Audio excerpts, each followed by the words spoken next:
Okay, live. It says I'm live. I think it's actually a little late. When I say that, I look like I'm doing nothing. Hello guys, welcome on this Friday, and usually our schedule is that I do it on Thursday, but I had a gig last night and I'm going to give you a little preview, couple of minute preview before we start the broadcast here. So, here you go guys, listen to what we were playing last night.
Okay, guys, thank you. So that was the gig last night. That tune is from Chick Corea.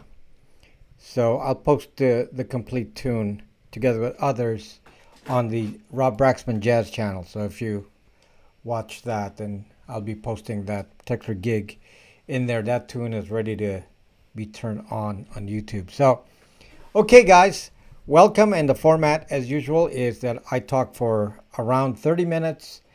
And then we take a break. Well, we don't take a break, but we stop the monologue and we go into Q&A. So if you think this is a long video, you shouldn't stay here past 30 minutes. At the 30-minute mark, leave, because I don't want you to say, oh, this video is too long. Yeah, I say that every time, and it is kind of irritating because the comment is always there. Always. Every single live stream.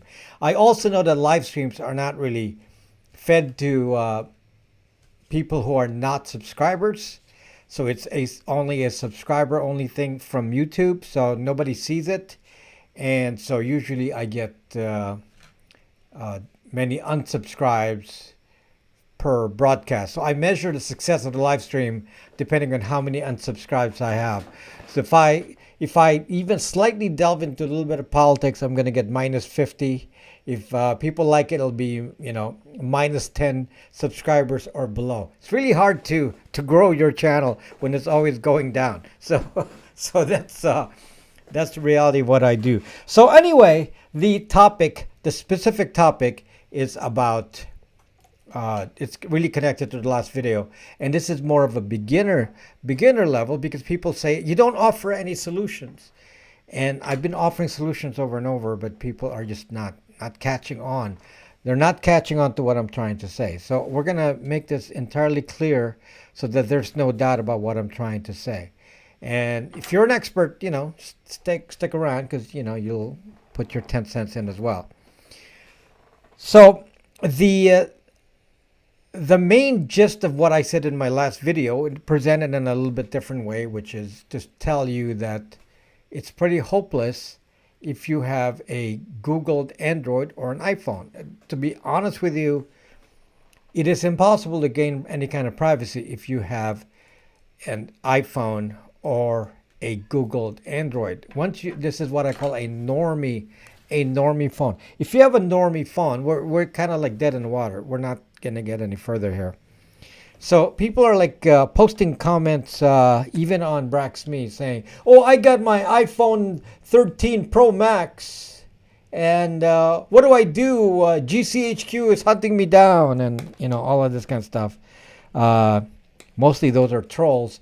But the fact of the matter is, even if that particular person was a troll, the main gist is really the same. Don't ask me advice about an iPhone. Don't ask me and say, "Well, I have a Samsung. What if I don't log into my Samsung? My Galaxy whatever, S20 Galaxy Ultra. I don't have one of those. So I don't know what it looks like, but yeah. So can I make this any safer?" And I don't need to go through this over and over because I'll sound like a broken record. The fact of the matter is, all of those phones are vulnerable. There's actually no way around it. There is no way. Now, in the actual mix of threats, I'm gonna put the phone threat at least at 70% of the threat, maybe 80.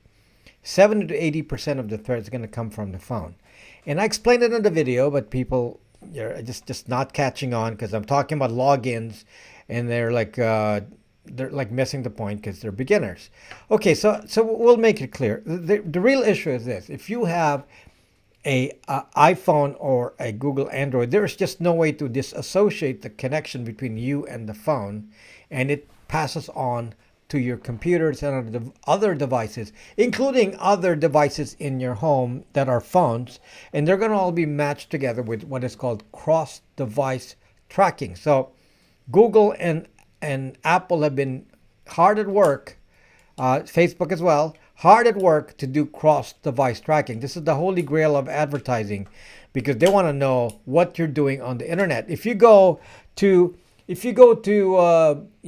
Bevmo and use your iPhone to pay for the beverage, they want to know on Facebook what beverage you purchased so that they can pop some advertising related to that beverage when you get home. So all of this can only occur with what is called cross-device tracking. Now, if the only problem is really with advertising, I wouldn't be here worried about this, but unfortunately, that's not the case anymore. So once the data is collected about you in one of these cross-device tracking methods using the phone as the primary identifier, then we're pretty much dead. I mean, there's nothing I can do. Privacy is already lost, and there's a database about you, and that can be combined with other things that they already know about you, including every single text, every single email, and that's all in a government database, together with your tax returns, your medical records, and your credit records, and your social security records, and everything else. So all of that is, collected together, and some of it is collected by the government, some is collected by big tech with a private-public partnership, and the data shared, as revealed by Snowden using the programs called Muscular, Prism, and so on. And then another contractor is there to hash that data and to use it to manipulate the population, which I'll be talking about in my next video. I have a lot of videos coming. I've been so busy trying to, come up with the videos ahead of time, so there's a theme to everything, and I'm not going to bore you. There's going to be interesting stuff coming up. There's going to be fun things too. I'm working on even fun videos. I'm not going to always be talking about the same thing over and over. It's going to be we'll freshen it up. as they say. But the story doesn't change. The story doesn't change, folks. The story is very, very simple. The main crux of identification, and the privacy problem is really about identification. It doesn't matter if a third party, a government, a third party, a big tech collects data about what you do, if they don't know who you are. It's such an important point. If they don't know who you are, I don't really care what data they collect. It's not important. This is really the mistake of people who try to analyze privacy and are trying to come up with solutions like, what do I do with my SIM card and all this? And none of this is really entirely relevant, because the main relevance is just, we got to remove the identifier that pretty much attaches to anything you do on the internet. And that identifier is your phone ID, mostly referred to as the IMEI. Okay, so let me pull up my phone here. So, yeah, so I have this is a Brax 2 phone, as many of you know. Okay, and so this is my regular phone. And the Brax 2 phone has an identifier. It's called the IMEI. Okay, now the identifier can only be taken if the system allows it to be taken by a system app. It can't be taken by, this is one of the changes they made since Android 10. They locked out the phone so that the phone cannot, a app cannot acquire the IMEI, the MAC address and so on directly. So some of that's already been blocked in Android 10. So Android 10 itself would have been safe. The only problem, by the way, this is not on iPhone, this is on Android. The only problem is that the system app, meaning the apps controlling the root privileges, the administrator rights on the phone, can have access to IMEI and all that, because you can see it in settings. If you go to settings, you'll see your IMEI, you'll see your, all the other information, your SIM card, your this and that, and which tells you that system apps have access to those identifiers. Well, if you're on an Android phone, if you're on a de-Googled phone, a phone kind of like Brax 2 or any variation of custom ROM that has no Google apps in it, meaning no gaps, many iterations to that, and you can even make your own. You can also have other people do it for you. And it doesn't have to be from me. You can make it on yourself. The point is, that's what we want, a phone that does not have a big tech presence. If there is no system app by the big tech owner, meaning Google in this case, if there is no system app, there is no entity externally that has access to the IMEI. And that's the real identifier in these phones. So if there's no identifier, it breaks a chain. This is like so obvious that big tech has actually been using it as a way to track us, and we don't even know. We don't realize it. You just use your phone normally, and people don't understand that you don't have to do anything special just by having the phone in the tracking of locations, the tracking of everything you do. The telemetry of the apps is tied to this serial number on the phone, which they tie to you. So if they have access to that IMEI, then you're pretty much stuck, because there's nothing you can do on any device that can be separated. And the reason is they require it for two-factor authentication now. So Google requires you to do two-factor authentication, and they want you to use the Google app.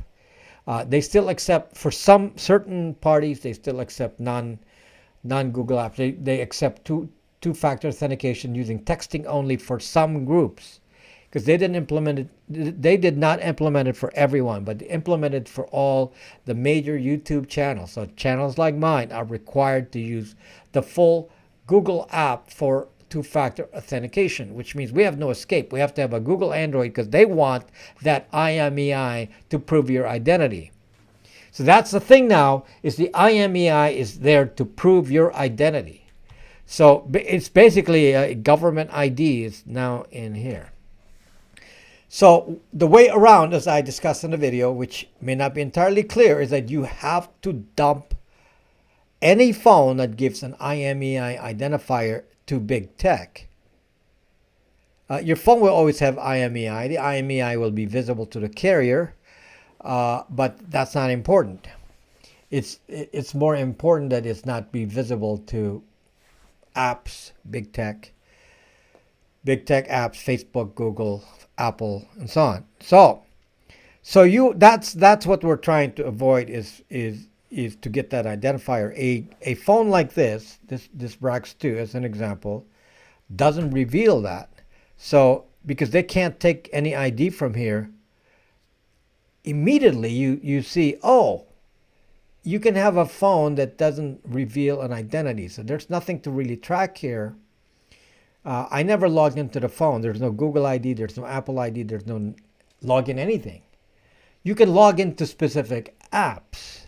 Like, I have a login to Spotify on this phone. I have a login to Netflix. I have a login to Kindle on this phone. I have a login to Amazon Prime on this phone. But they can't do cross-app recognition of what's on the phone. Apps cannot cross because it's a design of Android. Android uses Android runtime, which is actually a virtual machine. I'll explain it in a future video. So the point is the phone design of Android is actually pretty safe. It's the only problem is if Google's on it, Google overrides all the securities that they actually built in. So there's securities built into Android, which is pretty good. They're very good securities built in, and it's controlled by something called SE Linux, which is a framework that provides permissions to every app. So apps can't do things that's outside of their permission base. So the whole thing with Android is based on the permission model of SE Linux, which was originally designed by the three-letter agency.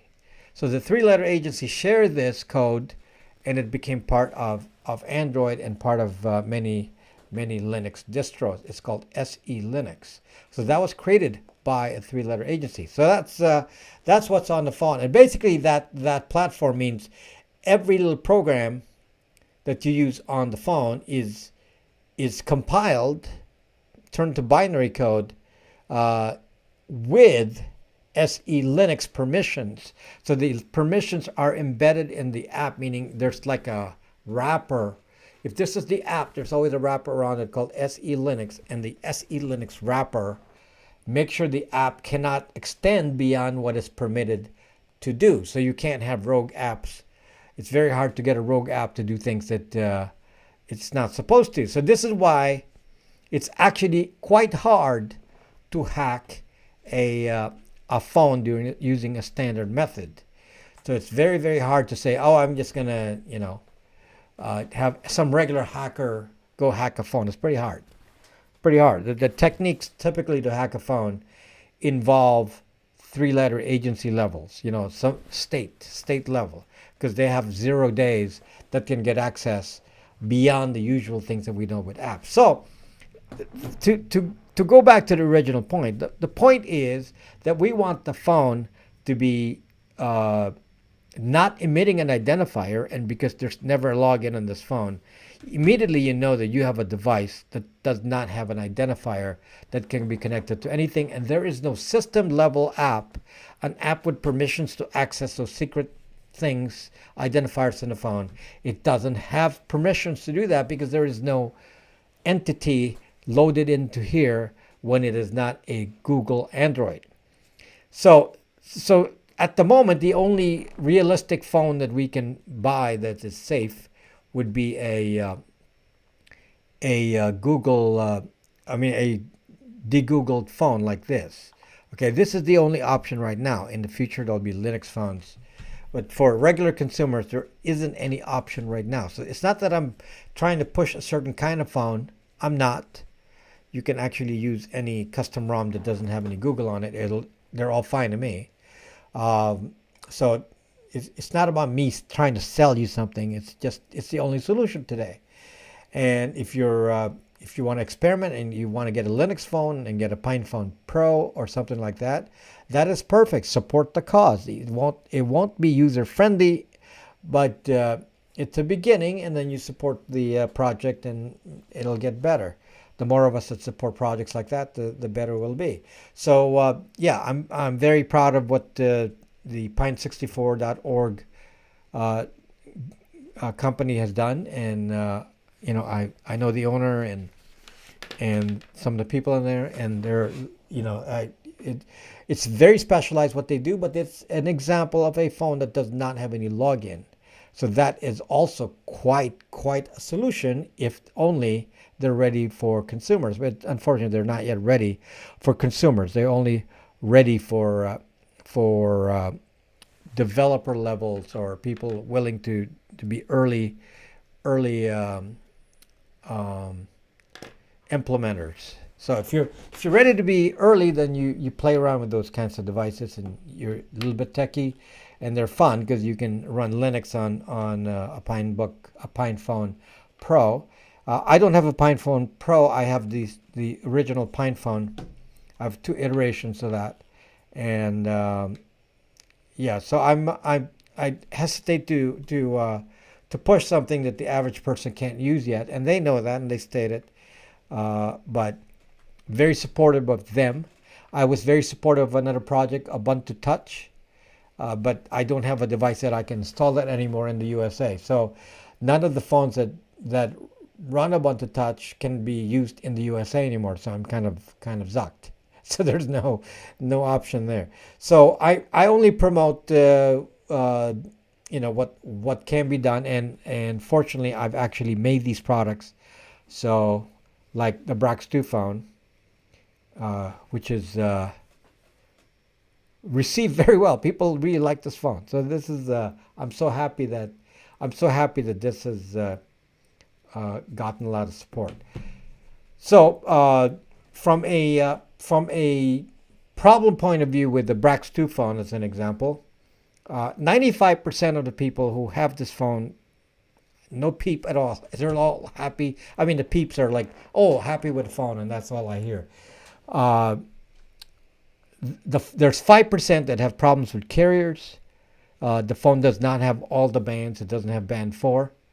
And hopefully our summer batch of phones will have band 4 for those having that problem. And the other problem we have on the phone, which is currently causing a problem for 5% of the population, is because we did not register the IMEI for the phone. So when the carrier checks the IMEI, they said, oh, it's a Z10. And it's our fault because we didn't register the IMEI. So we're going to have to go through that. It takes a bit of time, so we haven't done that yet. So we're going to do that, and hopefully that eliminates even the 5% problem to be not much of a problem. I even said that the phone does not work with Verizon originally. Surprisingly, no one has ever told me that it doesn't work on their Verizon. So people have been using it on Verizon successfully. There may be more problems on T-Mobile than Verizon. I actually don't understand why. But, cross my fingers here. Maybe there's not that many that tried Verizon, so maybe the numbers are skewed. But I'm very happy about this. My only problem with these Brax 2 phones is I don't have enough. So in about, hopefully within, I'm hoping within a week, the Brax 2 phone will be on Amazon. So I'm going to announce it at the next live stream. If we ship the product to Amazon, so a bunch of these were sent to Amazon. And if you bought from me already, you're going to get your phone from me. But there's going to be phones on Amazon starting next week. So yeah, just be aware of that. The one problem that we know on the phone has to do with prepaid. If you're using prepaid T-Mobile, a high number of hits seem to indicate that the service, you activate the phone and then the service stops after a few days if you're running prepaid. I don't know why. So at the moment, I'm going to say it's not a good prepaid kind of phone. It's dual SIM though. But you can easily just transfer a SIM card from one phone to the other to this phone. So just for now, I would say if you're going to be using prepaid, this is probably not going to be a good phone to use for now until we figure that out. I'm thinking it's connected to the fact that the IMEI is not registered. So again, this is just a guess. I don't really know, but this is one of the solutions. It's not the only solution. This is a Brax 2 phone. We also have de-Googled a lot of pixels. So if you want to get one of the pixels instead, we can do, Pixel 3, 4, 5, 5A with Lineage OS, and we can do Pixel 6 with Calyx OS. Just make the request and say, well, I want it with this operating system. I would suggest, though, that for most people you use Lineage OS. The reason is the average consumer wants a certain kind of functionality, and the options like Calyx and Graphene are much too stark for an average consumer. They might find it a bit too unfriendly. So if you're more hardcore, yeah, those are good options. But otherwise, if you're not hardcore, I would just stick to our standard, which is Lineage OS. So what? Okay, let me get to your questions in a moment here. But before I do that, so hold on to your questions. I'll try to see if I can catch up with the questions here. I want to talk about a couple things. One is my sponsor. So the sponsor of this live stream for the last, it's been a while now. I can't. When did I start using Linode? When did it become a sponsor? They've been a sponsor for a while now, and still very happy with my use of Linode. Most of my servers are on Linode. My VPN servers, many of the things that I do, even the phone OTA server that provides the on-the-air update is on Linode. So I'm a very big user of Linode, and if I want good tech support, which should be a requirement when you get into this, where somebody's actually being helpful to you, then I would say Linode is my best bet, because historically it's been giving me the best support. They're also very reasonably priced. If you actually compare what I pay, let's say, to Amazon AWS, you will be shocked with the difference in price. So Linode is, if you actually count even bandwidth and all that, it's very, very reasonable. Amazon will nickel and dime you. They'll say, oh yeah, you can get a cheap server, and then they nickel and dime you and charge you for everything else. On DNS, okay, we'll charge you for that. Oh, you want bandwidth, we're going to charge you for that per gigabyte. It's going to be expensive. So if you do linode.com/Rob Braxman, you get a $200 credit, which you can apply for the first 2 months of your use. Okay, one more thing I want to say is, again, I've been talking about this at every broadcast, and let me repeat it again. So DuckDuckGo. So DuckDuckGo is, as we found out, quite censored. It's quite a censored platform. So it's fine. I use it on my the Google phones, because it's the only one that's open source that's from F-Droid. So I still use the DuckDuckGo browser, the browser, on the phones, and there's no problem with that. You can use DuckDuckGo browser. The problem is that you may not like the search results. So if you want some alternatives, there's an alternative for you on a computer. This is not I'm not talking about a phone here, but a computer. So if you're running a computer and you want your browser to have different search results, why don't you give startpage.com a try? So I have a link in the description where you can load the extension for startpage.com, which will allow you to make it your default search engine. They did not have that in the past, and this is not actually advertised. So they pass this to me to pass it on to you, that if you use the link in the description to do the extension, then you'll be able to make Start Page your default search engine, and you can just try it. Try it. And you'll see it's actually quite a bit more search results. And not only that it's not censored, there's actually more search results because it's basically from Google. They're search results from Google, but without the identity.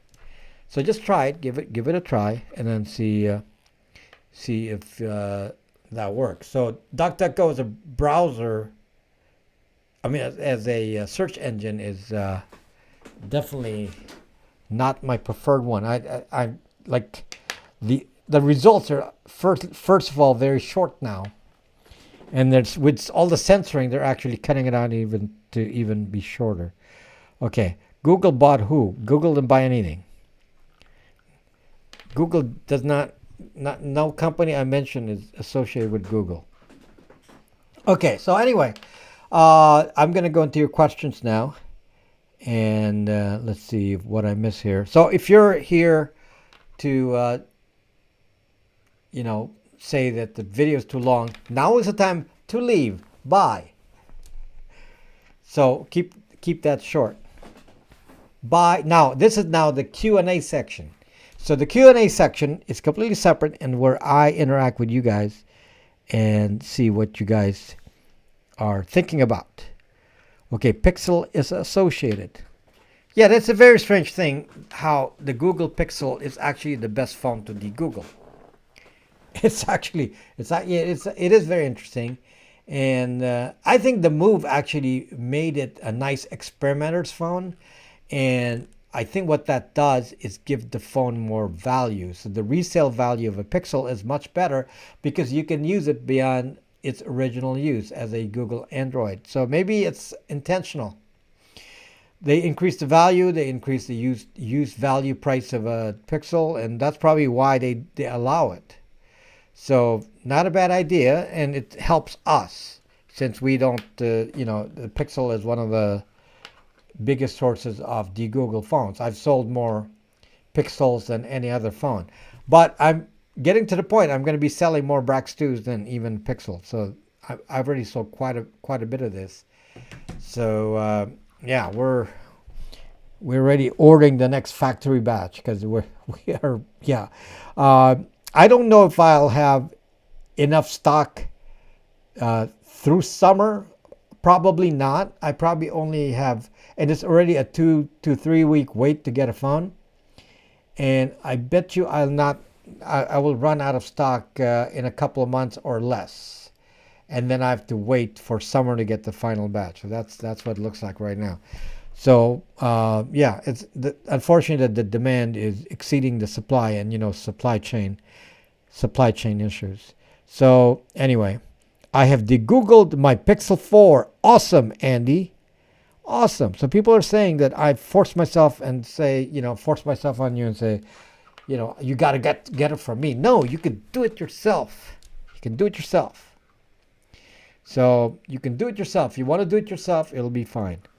Yes, Great Gold. And it is a nice phone. I'm using this phone every day. And I absolutely have no problem with it. It's a very nice phone. So, and I was using a Pixel before this. I want the Terminator phone. The anti-Terminator phone? What is an anti-Terminator phone? What is the best option if only want a cell phone for emergencies? Take any phone and take off the SIM card. Preferably not an iPhone. Okay, so this is a really important point. You can control the amount of security, not privacy. You can control the amount of security that you want on the phone. It's your choice. You actually have a choice. And one of the choices you have is how much you're going to use phone and texting. So in case this is not clear to you, we're going to make it absolutely clear, people. The governments, plural, collect your phone call data and your texting data, as well as your emails. So all of that is collected. This is nothing new. This is, Snowden has talked about this, and the technologies for doing this been revealed over and over. There's articles in the Guardian. In case you think I'm just making it all up, where they have the peering stations that capture internet data, and then there's the direct connection with big tech. So, big tech can provide direct access to the three-letter agencies for direct output of data, just like they did with Prism, and they had programs called Muscular and so on. And then many programs like this where they actually suck out that data. So if you say, well, that bothers you, because it doesn't bother all people, because you say, well, it's my government, so I'm not going to go worry about that. I'm no criminal and I'm no terrorist. I still don't like that. I don't like any entity doing that, because there's no reason when you didn't commit any crime.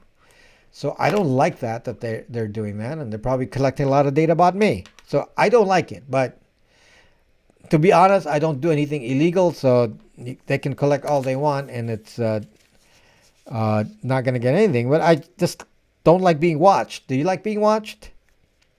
Especially somebody like me that talks about, these entities. I will be watched. And I don't like being watched, especially when I don't do anything wrong. I'm just, caring about privacy here. Very simple thing. I'm not doing anything mysterious here. I'm telling you things that are actually already publicly known, but nobody cares. So the idea that government does that really bothers me. So if you want to solve that, it's so simple. It's really so simple. All you have to do is cut your texting, cut your phone calling, texting, messaging, all that, and go to an alternate means of communication. Well, how do you do that? It's actually quite easy. One of the ways you can, obviously you can just reduce the phone calls, use a different phone number, and then, then the traffic will stop. And the other option is to just put a data-only SIM card on your phone. Data-only SIM card. Now, what purpose does that serve? Well, because a data-only SIM card does not have texting and does not have voice, there's nothing for the texting and voice there on the phone to be captured. There's nothing to capture. If you're not using phone and texting, you can't do anything. And you say, well, how can I use my phone if I don't have phone and texting? Well, that's the nice solution, guys. You can use voice over IP. So one of the examples, and I don't necessarily like this example, but it's one of the ways. It's called Viber. So if you have a data-only SIM on the phone, you can run Viber. And then for anybody who has Viber, it's a free phone call. From anyone without Viber, then you call out to a normal number. This is different than, let's say, using Signal. If you use Signal, then you have a clear agreement with the other party that they also have to be on Signal. But on Viber, you don't have to do that. Now, Viber is not a U.S. company. It's actually owned by a Japanese company, but it's in Luxembourg, I think it's in Luxembourg. So anyway, if you use, I don't like using Viber, because when I joined Viber with my regular phone number, 50 million people I knew started to contact me. It's like, Zuck, I don't want this. So I needed a new phone number on Viber. So anyway, that aside, that could be doable. But with a data-only plan on the phone, you actually wipe out the big data collector on the phone, which is, the state. So if you then, for people you want to have more private conversations, then you can use Signal and various messaging apps, including Brax.me, which I wrote. So those are encrypted, good platform for communicating, because on Brax.me there's no identity. So if two people are talking on Brax.me, nobody knows who the two people are. Because I don't collect IP addresses. There's not even a log that has an IP address. So I actually don't know who's talking to whom. So you could be talking to yourself for all I know. Two people talking on a Brax.me with no identity, no email, no nothing, without using a real name. There's really no way to know who that is. So that's a safe use. What's not safe is email, texting, and phone calling. So if you want to go that extreme, there's a solution. You just take one of these phones, like a Brax phone. Brax 2 phones can accept 2 SIM cards, so you can have your normal phone number that your friends know, and then put another one that you can use for other uses. And you can have a pretty private phone. And if you want to really go to the next level, go data only. Can you do it? Because like I said, you got to use something like a Viber. So can you do that? Fortunately, you can try it out. You can try it out. You can take your phone, run Viber, see if you can do that, get a phone number from Viber, see if you can do it. And then at some point when you say, yeah, I think I can do it, then you change your plan to data only. And suddenly you disappear on the phone calling side and on the texting side. So it's up to you. Viber is not open source, no. But it's voice over IP, and you're not really trying to, make that secret necessarily. It's just you disappear from the normal flow of data capture of phone records from the prison program of the 3-letter agency, including all the texts that are going to the various databases of the government, including DCSNet for the FBI, and what's being collected by the carriers for the Utah Data Center. There's a lot of spam with Viber. I do agree. So that's one of the reasons I don't like it. But something like it. I mean, you can't use Skype because that's US. So that's connected to the government. You can't use any US-based voice over IP. So Skype is one, Google Voice is the other. You can't use those. So there's others. They're a little bit more expensive. Viber is probably the cheapest one. So, and it is kind of spammy to use Viber. That's one of the other things. I use Signal, yes. But I'm not going to go use Signal with people I don't know. Signal is used only with, in my case, with family. The only people on my Signal are family members. That's it. Twitter, I have 7,000 followers on Twitter. I have not been to Twitter since the election. I haven't been to Twitter since the election. I'm just too disgusted with all the censoring. It's just too much. Too much. So, yeah, I'm it's just upsetting to see it. So yeah, I haven't been to Twitter. I don't really care about the 7,000 subscribers over there. So yeah, we'll see. We'll see if there's reason to go back to Twitter. UMA does not have texting. So yes, you can use UMA, but I haven't found it to do texting. In fact, there's a problem with using it. Somebody said they had a problem using it on a Brax.2 phone. I don't actually know. I haven't tried because I have UMA, but I haven't really tested it. My UMA is kind of unused, but it has a phone number. So yeah. So it's an option. So if you have a data-only plan, now obviously you can use your phone without a SIM card and just do Wi-Fi only, and you can do that too, right? Meaning you just use it as an app platform and you put Viber and other things on it and use Wi-Fi. But when you're out on the road, you don't have any way of communicating. If you have data, then you can do it. What's with the volume? What is the volume question? I'm maxed on volume here. Is the volume too high? Too low? What? Can you tell me what action I should take? Twitter's bored. I like Jitsi. Jitsi is an awesome platform. Jitsi is so easy to use for video. So yeah, Jitsi. Well, because I'm moving, so if I move away, if I move away from the microphone. Yeah, so, yeah, unfortunately, it can't be constant because I don't want to be a robot for 2 hours, an hour and a half. Are there any 4G dumb phones? You know, in the US, it's pretty hard to get a 4G dumb phone, so you're going to have to get one of these. So, no, the Google phone is really the best. Hands down, the Google phone is the best. Like I said, you know, I have various Google phones in my store. I have Pixels and Brax 2 phones. Don't forget the Pixels. The Pixels are more expensive than a Brax 2.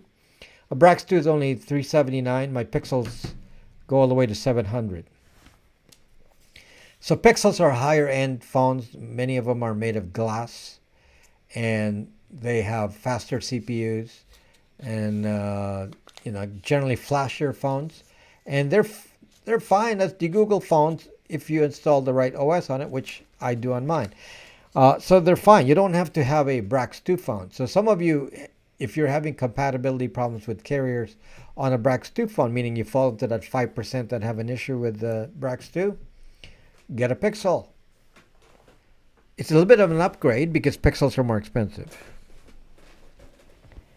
So,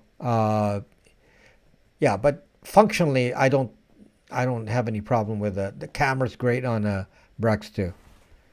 So, compare specs. Compare specs of what? So, I would consider a Brax 2 to be a mid-range phone. Probably similar to Pixel 3. If I'm going to compare like CPU, Pixel 3, Pixel 3a, something like that. The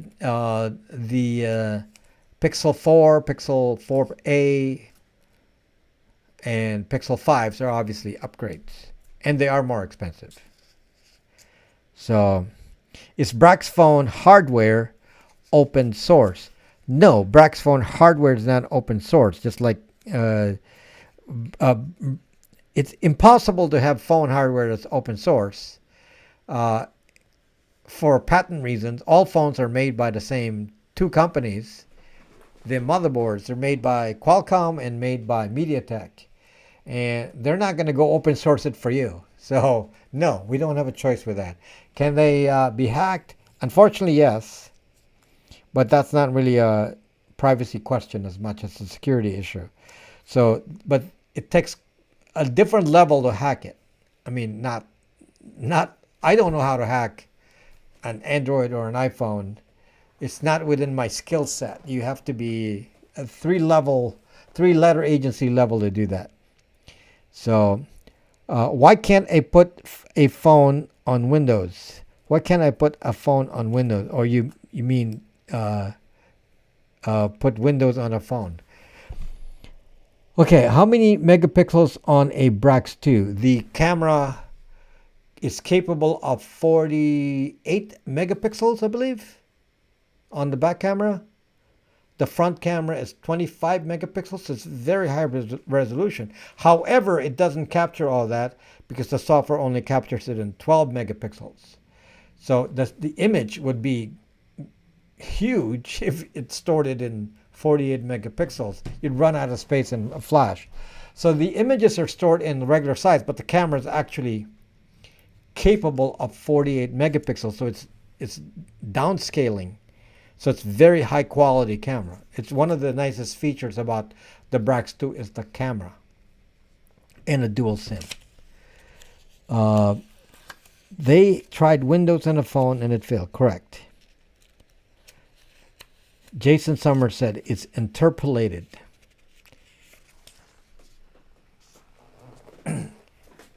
That's one of the technical terms for doing that. Brax 2, let's see. What am I? Okay, hold on. I'm just trying to read the questions here. Someone just are just making comments. I would like to know who the best carrier is for personal privacy. None. They're all the same. If you want personal privacy to the extreme, as I already said, get a data-only plan. And if you get a data-only plan, use only software that comes, with some encryption, HTTPS at the very least, and it'll be fine. I don't know if there's any software anymore that's not HTTPS because they already banned a lot of that. So pretty much with a data-only plan, you're pretty safe. And add a VPN and that pushes it up a notch, and then that should be good against the carriers. So that's a maximum that you need to do for practical purposes. That's a max. Beyond that, you don't need to do anything else. So data-only plan using something like a Viber for phone use. So instead of a actual phone, it's still a phone, but you're using Viber, and you can accept calls and do all that. Between Viber and Signal, you can get phone calls and a lot of texting messages and all that. So you're already pretty covered there. And with a data-only plan, there's actually no way to spy on your phone and texting because you're not using phone and texting. Okay, so there, data SIM card, a VPN, and then use voice over IP software like Viber and Signal, and use messaging systems that are safe. And for video, use Jitsi. Jitsi, awesome. Don't use Zoom. Jitsi. Jitsi's so easy to use. Come on, guys. I can't think of anything easier to use than Jitsi. Jitsi's so easy to use. So, I mean, you don't have to sign up. There's no identity. I mean, it's perfect. So, Jitsi. There are many messaging apps, obviously, and you're free to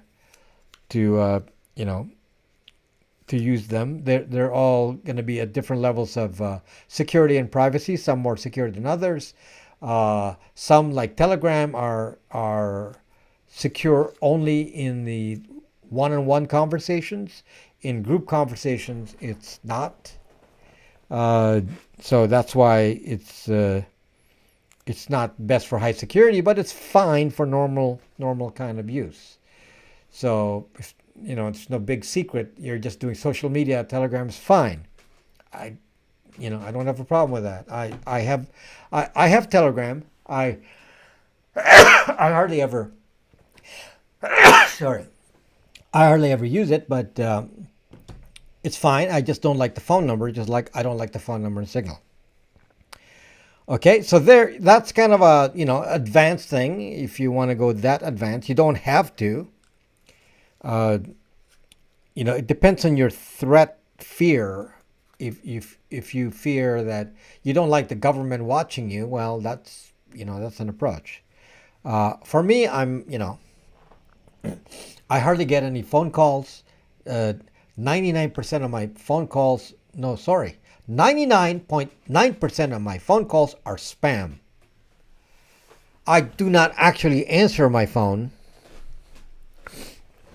The only time I answer my phone is with my very short contact list revealing that it's a family member. Very, very short contact list. So yeah, there's not much use of a phone for me. I don't hardly do texting either. So I've already come up with habits that does not make the phone a threat to me. So I don't really need to worry about doing a data-only SIM card. I like to experiment with it, but it's not something I need to worry about too much because I don't actually use it much, and I don't give my phone number out. The only phone number people know is Google Voice. Are there any other platforms to chat with me? Well, Brax me, but be aware that I do have extremely limited time. Some of you get really upset. You try to contact me, and I told you that with the number of people trying to reach me, I mean, I can't spend 8 hours a day answering messages, which is a typical day. I can't do anything. On a typical day, I'm just answering messages. Thank you, Brandon. I have a Pixel 6. Yeah, we can do Calyx OS on Pixel 6. You can install Calyx OS on Pixel 6. If you don't know how to do that, we can do it for you. You block the numbers after they call. That's a lot of work. Uh, can you guys recommend some data-only SIM plans? Well, there's many data-only SIM plans. Uh, yeah, I mean, they're used by when you're. Let's say you get a. Let's say you get a tablet, and it comes with a SIM, and that's a specific use of data-only SIM because for the tablet. So and you can put that same SIM that you put on your iPad, let's say, even though I don't like you to use an iPad, and put it on your phone, and it'll be data only. I believe the one from T-Mobile is the one I use in my hotspot, is $50 a month, unlimited. But the signal was so bad that I actually had to terminate it. So I had a plan with T-Mobile, data only, $50, unlimited data. So that's the problem is, that's fine in theory, but if I can't actually use it because the signal is so bad, then it's not very useful. So, yeah. So every carrier has some sort of data plan. I do not have a landline, no. Does the government make their phones, how does the government make their phones secure? That's a good question. I'm sure they're going to use no. They're not going to tell you. How about that? They're not going to tell you how they make their phones secure. You cannot do IMEI randomizing and spoofing because in the US at least, that'll put you in jail. Kevin Mitnick did IMEI randomization, or he modified the IMEI, and they threatened him with 25 years of prison for the IMEI. In the end, it got negotiated down because he was a white collar criminal. They got it down to 5 years. So he only went to jail for 5 years. He's now a cybersecurity consultant, making good money. He lives in the valley here in LA somewhere. So yeah, he went from hacker to consultant. And he does speeches everywhere now. So they set up private servers. Okay, I tested my phone with TSM equipment, and airplane mode stopped all RF transmissions. Yeah, it's a university tested that. The phone emitted probes. The probes continued. So yeah, if you believe your test, then whatever makes you happy. But there's a university that actually did an independent test, and the phones perform probes in airplane mode. And what is a probe? A probe sends out the MAC address. So when the phone is inactive, it sends out a MAC address. When the phone is powered off, pay attention, I don't want to keep repeating this.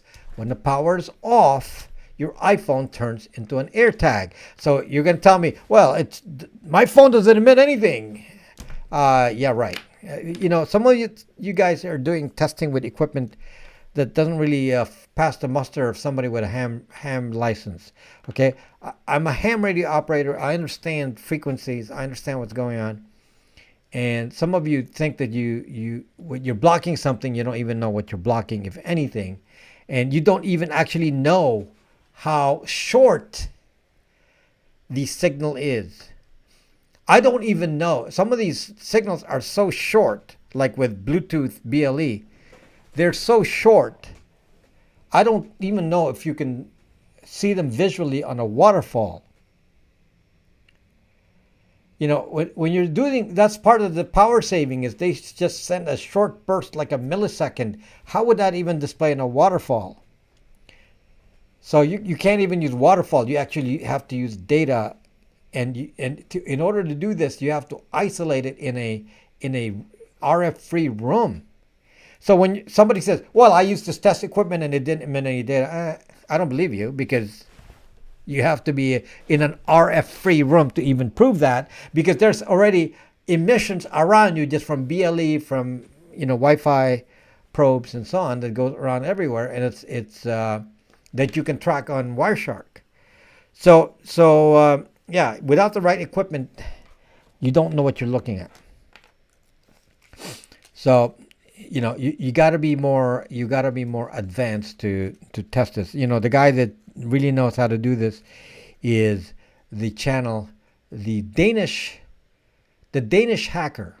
Love that channel. He doesn't do much videos, but I don't think he's done a video in a long time. But he does that kind of work where he tests, radio frequencies, and he knows how to test it. He has dummy load. He obviously is a ham radio operator, so he knows what to test on the radio frequency side. So that's the kind of thing that I do as well. So some of this requires a bit of expertise. You can't just say, I'm going to go test. And somebody said, oh, I put a sensor next to the phone and I did not, and the device that's looking for RF didn't emit a signal. It didn't spot anything. That's not going to reveal anything. That's quite inaccurate. That's quite inaccurate. So you've seen these videos.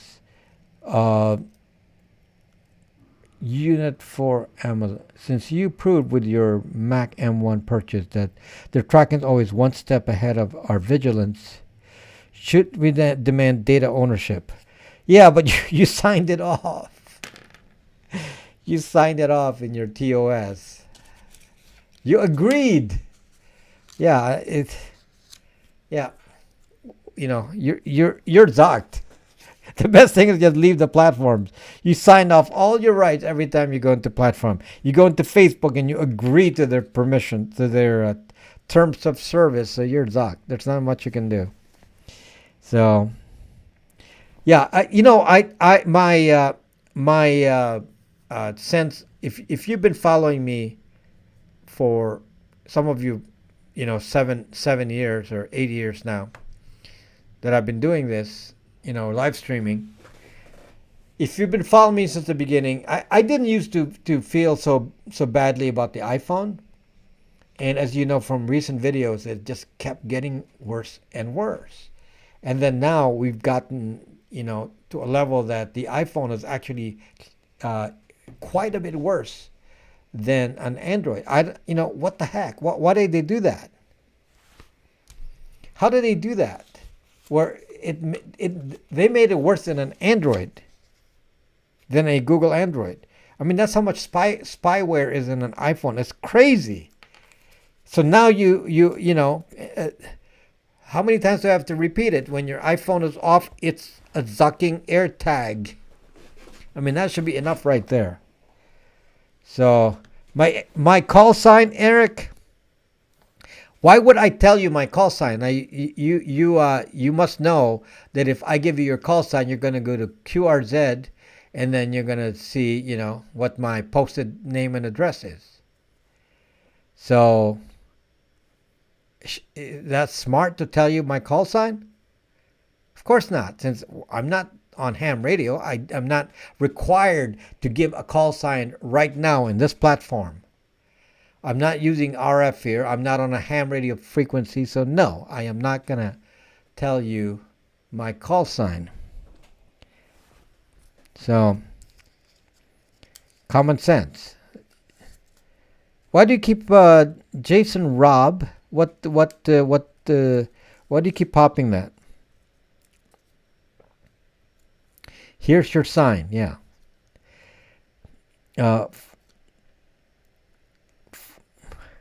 Once your call sign, yeah. So,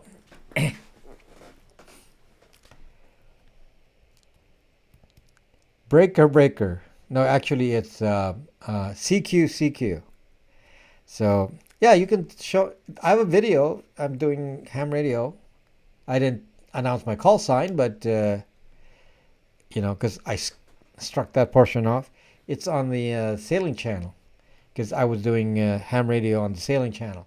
So if you want to see that, Say, well, he's not really a ham radio operator. Well, there, I was on the radio doing CQ. Zaku.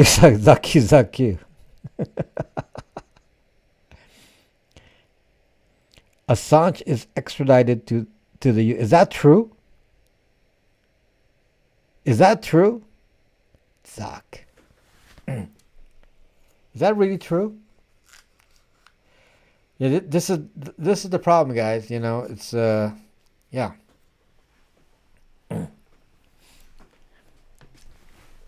They don't want anyone to. They will criminalize you. You can be a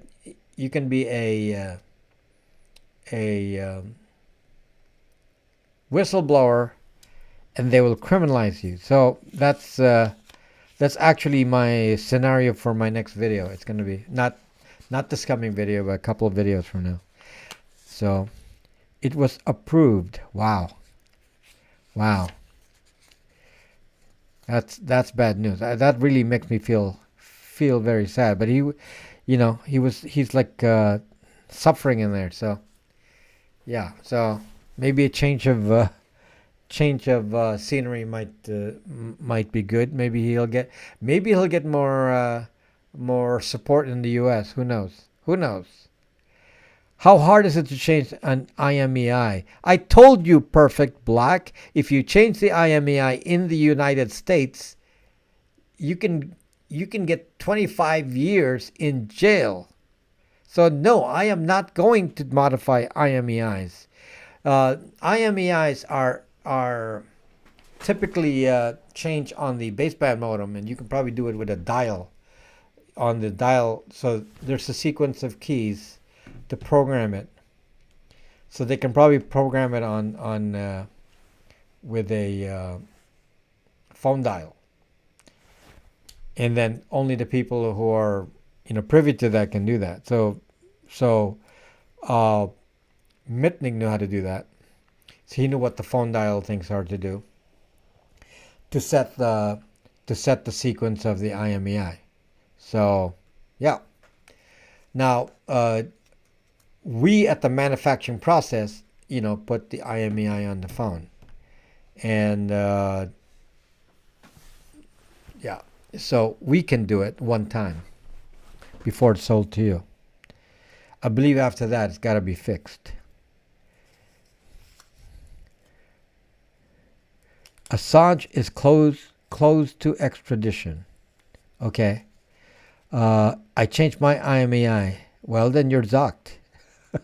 I mean, you're actually going to go state it here on social media that you changed the IMEI. It's like saying, have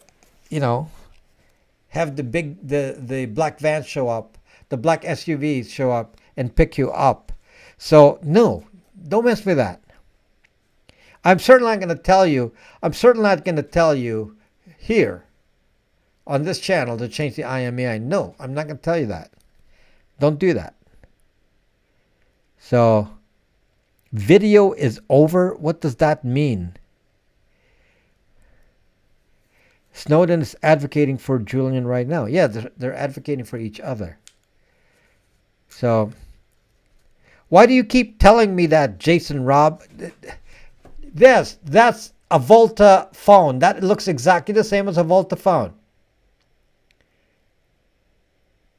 Did I tell you that already? This is the same phone as a Volta phone. So there's no reason for me to push a Volta phone. This is the same phone.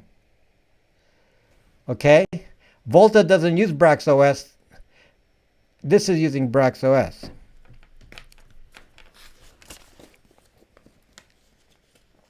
You have your own Stingray. Yeah, you can make your own Stingray with 3G. Now, do you have the ability to make a Stingray with LTE?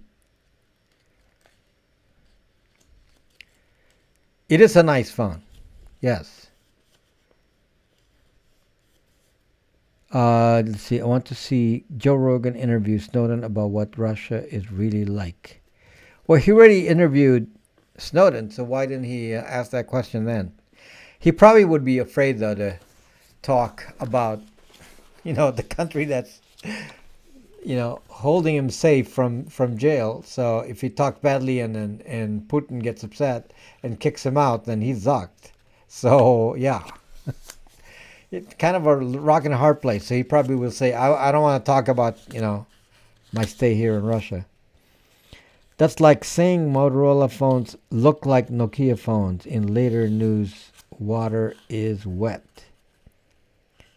What is your opinion on Volta Wireless? My opinion of a Brax 2 phone is it's a very good phone. There. It's the same phone. So why would I push and say, go look at Volta Wireless when it's the same fucking phone? Look at the picture of the phone. It's exact. Look at the camera setup. Go look at a Volta Wireless phone. You will find even the labels, everything is exact. And I verified it is the same. It is the same phone.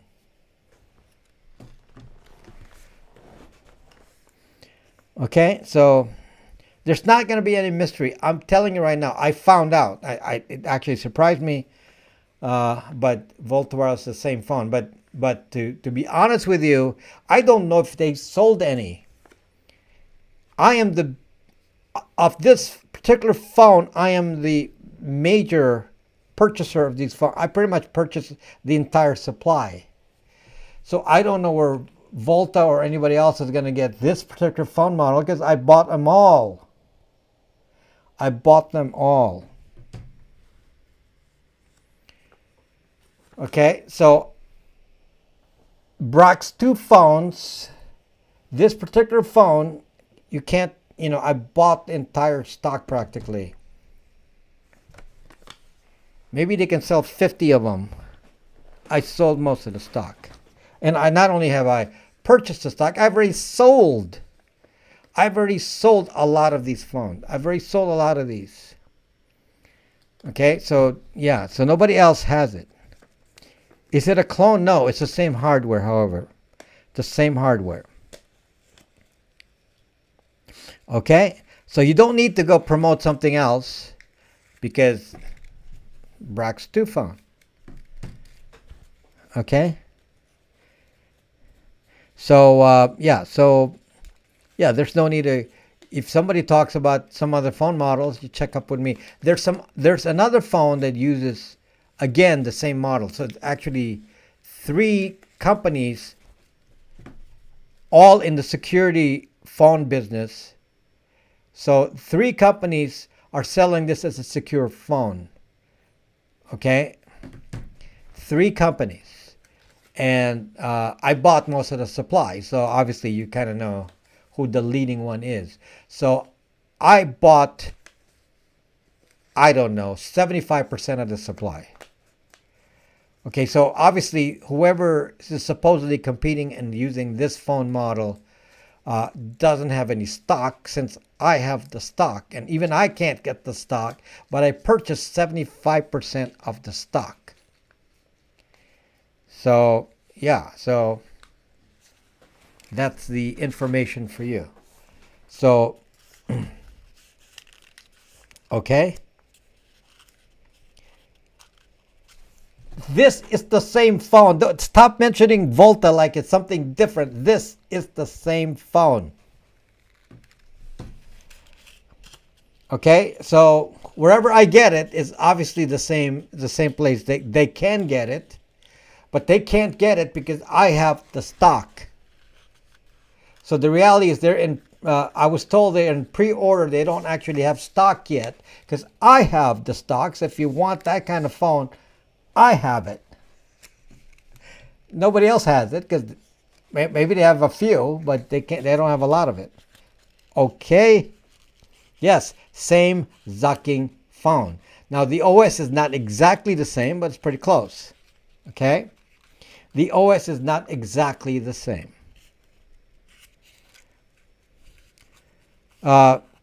Mint is a bit troublesome with Brax 2 because they said, oh, that's not we don't support that model. So it's because we did not register the IMEI. And Mint, the 2 companies that are kind of a headache with this is Mint and Cricket. But you know, you can go to T-Mobile, Ting, on the T-Mobile side. Uh, you can on the AT&T side, you can use Pure Talk, H2O, Boost. And then on the Verizon side, there's Ting Verizon, and you know, it seems to work for 95% of the people without any problem. 95%. So next batch with registered IMEI should probably do well. Yeah, the basically when you talk to the carrier, they don't actually block the phone based on the IMEI, but they will tell you, hey, that's a Z10, because the IMEI shows up as a Z10 because it's an unregistered range, and Z10 is the only one near it. So they say, oh, it's a Z10. So you tell T-Mobile or whoever, it's not a Z10, it's a Brax 2 phone. So yeah, it is. We understand it is unregistered, and that causes a headache. And all you need to do is try it, put the SIM card in, and it works. And then they say, oh, it works. Okay, end of story. It works. So the only thing that seems to not work is at least not work for a long time are T-Mobile prepaids. We don't know why, but when you put a T-Mobile prepaid in, it may work for a day or two, and then it stops working, and then you gotta plug it into a supported phone, and you plug it back into the Brax phone, and it works again. I think it's tied to the IMEI, because they maybe can't find the definition of the IMEI, and maybe in prepaids they need a match. So that's my guess. I do not actually know. So if you're going to use prepaid, then wait till we register the IMEI. Don't get this phone. So for anyone else, use a Pixel. You don't have to use a Brax 2. There's a ton of Pixels. You know, here's a Pixel 4 XL glass. This is more expensive. Okay, so this is a more expensive phone. I got a ton of these. This is this is somebody's, this is a 4A 5G. It's nice phones. So, yeah, so you can have most Pixel models if you don't want a Brax 2. So there's always a choice. But 95% do not have an issue with Brax 2. Bought Brax 2 phone and I can't charge it. It came with a charger but no cable. What cable do I use? What do you mean it came with no cable? Look in the box. Are you sure? I mean, how can it not have cable? Any cable will work. It's just standard USB-C. Yeah. Why you keep asking me what Volta is? I already told you. It's the same phone. Oh yeah, they charge more. So if you want to take the same phone and pay more, then go use that. So I have mobile and it works straight out of the box. Yeah, it pretty much works out of the box for 95%. I'm going to be direct with you. 95% it works out of the box without any issue whatsoever. 5% may have to argue with the with the carrier. 2% will get sick of the argument and return the phone in relation specifically to the carrier service. So the number of actual returns relating to phone is good in Canada, yes. So it's an international phone. It works everywhere. Brax 2 phone is a privacy phone.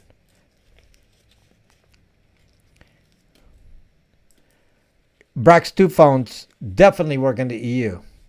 Definitely works in the EU. The phone actually comes from the EU. It's shipped to me from the EU. So unfortunately, they can't sell it to you directly from the EU, but the phones are shipped to me from the EU. Right. Can we send our personal pixels? Do you have to follow the procedure? Yes, you can. We charge $1 $130 for the service plus shipping. And you have to check if they're OEM unlockable, and the only ones that can be unlocked are the ones that are Google Edition. So if you bought your Pixel from Verizon or AT&T or whatever, it's not going to work. So it has to be a Google Edition phone. So it's more trouble than it's worth to get that going if you don't already own the phone. So the best solution is just buy from us. Yeah. You like the unregistered IMEI. There you go. So is open source safe? Open source is safe, yes. Not all open source is the same. I have a recent video on that. You go watch a recent video. Thank you, Lux. I don't know what I did that you like, Lux Ronan, but appreciate it. So what else? What else do we have here? Brack's phone will work on AT&T prepaid, I assume. I don't have any specific data that says no.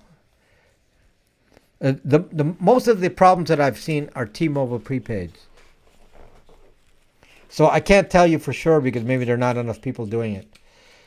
But you try the phone, and if it doesn't work, then exchange it for a Pixel. Or return it, and I'll give you a refund. I mean, no, everyone gets a refund. So we have a 30-day money back. So it's pretty much riskless. And people actually, you all know. Some of you who have already dealt with me for years here know that I really honor my commitments to 30-day money back.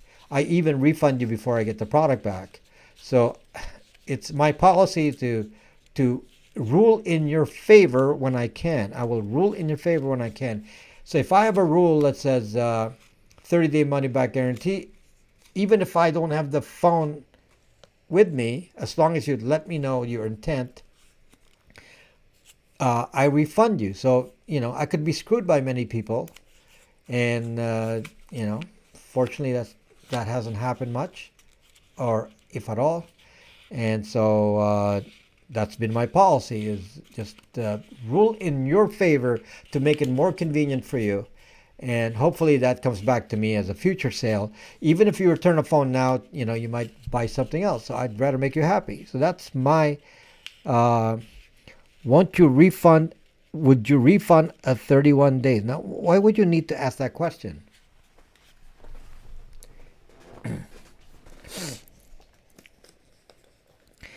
If this hasn't been already asked, which of your phones will work with Verizon? All the Pixels work with Verizon. And as much as I said that the Braxu doesn't work with Verizon, many people are using it with Verizon. Apparently it works. So basically all phones here apparently are working with Verizon. So the ones I sell, which are Pixels, and this. Some of the other models I had before, like the Motorola's, did not always work with Verizon. So, but I don't sell any Motorola's anymore. So, Block 10 trolls already tonight. Are you a moderator, David B? Are there any privacy concerns with MicroG? No. MicroG is a spoofer, so you're not even. How can you have a look? How can you have a problem with MicroG on a phone that does not have an identity? What does MicroG know? It doesn't know anything. So what is MicroG going to report? User X downloaded Signal. Who's User X? They don't know who User X is. So no, it's fine. It's fine. Thank you, Marshall. Thank you. So, can you de-Google a 5A? Yes, we can do a 5A. We cannot do Lineage OS on Pixel 6, but we can do Calyx. If you want us to install Graphene, make a special request, we can do that as well. We're just a service. We do not make those operating systems. They're all good. You can do it yourself. They're all good. They're going to work to give you privacy, which is what I'm saying here.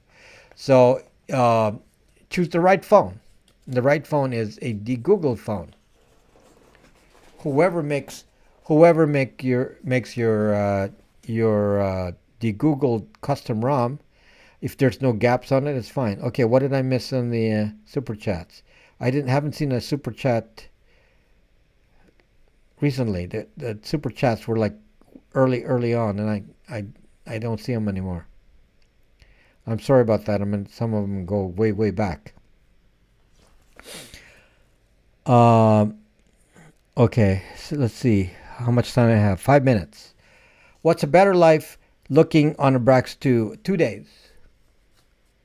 Brax 2 battery life is 2 days on average use. If you have very light use, it can go up to 5 days. Yeah, 2 days, pretty good. The camera is very good. Now, what happens when you use a Brax 2 for the first time? The phone actually may report wrong battery life. So it will tell you, oh, you're on 28%, and you go panic and say, what? I just used it for, a few hours and it's already dropping. The reason is the phone is learning. It actually doesn't have an accurate battery reading until you use it more. So it actually builds up the history on based on a charge discharge. So it actually takes a few charge discharges before it determines the battery life. So it's actually pretty good. It's actually surprisingly, guys. This is my cheapest phone. This is only $379. This is brand new with a 1-year warranty. I don't even sell any phone that is near this. Even my cheapest Pixel is $399. So this is turning out to be the cheapest phone that I sell. So you're asking, some of these things that you're asking about is you're asking of the cheapest phone. So if you want better performance, yeah, we got Pixel 5s. The zoom on Brax 2 is terrible. Matt doesn't like the zoom. What are the camera specs? It's the lens is 48 megapixels in the back and 25 in the front. You can buy it through the website right now. Next week, I'll announce it. It'll be available on Amazon. Yeah, when your Brax is not used much, it should last 5 days. I am not familiar with shift phones. I wouldn't pay more than $125 for any phone. Totally not worth. Well, I don't know what phone you're going to get. Pixels are like what? $800. So you're not going to get an iPhone, apparently. So yeah, I mean they're expensive phones. Does Brax 2 work with electromagnetic field patches? I don't think so. We are not doing any Motorola's anymore.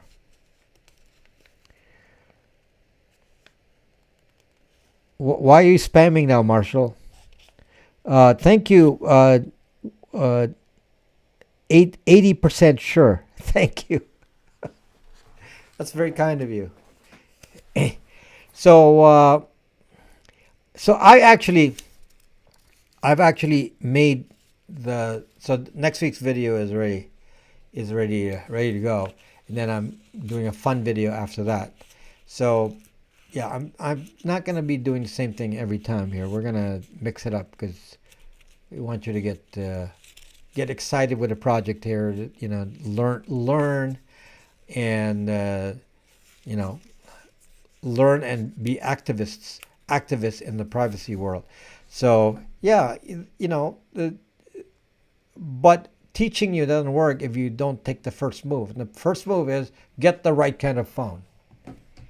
Wherever you get it from, get the right kind of phone. A de-Googled phone. There are many options, not just from me. You can buy them elsewhere if you want. De-Googled phones. My Brax 2 doesn't mirror to my Samsung. Do the more expensive Pixel 5 connect that way? I don't know of anything about mirroring, to be honest with you. That is not something that I'm familiar with. So, is there a video showing the camera performance? I I think I posted a sample photo on BraxMe. Yeah, you can go on BraxMe and maybe somebody will take a video for you. The quality is very good. I mean, you know, I've sold a lot of these. So, I mean, considering the number of people that have this now, you should be able to just ask questions in the community and somebody will tell you. I mean, I can't lie to you when there's that many. If I sold 5 of these, then you can say, oh, you know, nobody can give input. But when the numbers we're talking about now are getting significant, okay?